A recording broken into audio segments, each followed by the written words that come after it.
A very common problem today is internet safety with children.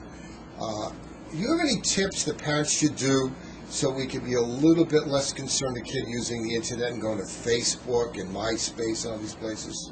Well, the most important thing is be aware of what your child is doing when it comes to the internet.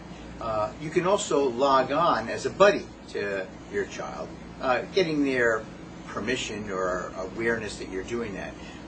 By being a buddy, you can find out sort of exactly where they're going and making sure that they're not wandering into some place that might be unsafe for them, or communicating with people that are at all potentially dangerous to them.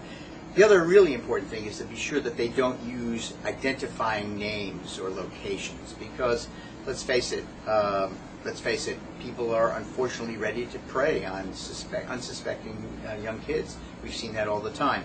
And so nothing that allows them to identify your children, your house, your telephone, your zip code, nothing. So it's very important that they know that and that you reinforce that in terms of internet safety.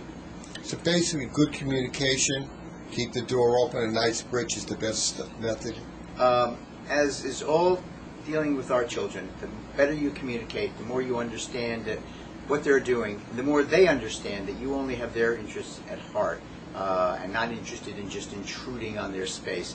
The more you do that, the better you will be, your family will be, and your child's well-being will be. So keep the communication lines open at all times. I always told my kids when they were adolescents, I'll never get upset if you tell me you did something wrong. I get upset if I find out from a different source. Right. There's nothing worse between a parent and a child in terms of that trust is if your honesty is undermined in some way. And the worst thing to do is to sort of go around your kids and try and communicate through friends and suddenly then confront them with something that you found out in a sort of backward way. That only hurts the relationship, so avoid that. If you're going to have a discussion with one of their friends about something, let them know. They may say, you don't need to do that, Mom or Dad. This is what happened, I can really tell you. And the more honesty in that communication, the better, and the more likely it is during the tough times, and there will be tough times. Teenagers are not a walk in the garden.